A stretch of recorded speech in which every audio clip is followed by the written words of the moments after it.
Good morning, guys. A bright, fresh, brand new day that the Lord has made. And I would like to ask everyone a question, all my coffee lovers.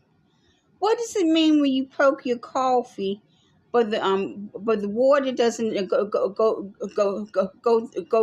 down through the drain and the poke and fall through? It just stays up there. It stays up where you put the coffee grinds at. I'm missing my coffee. I have to buy me another coffee pot. But you know what?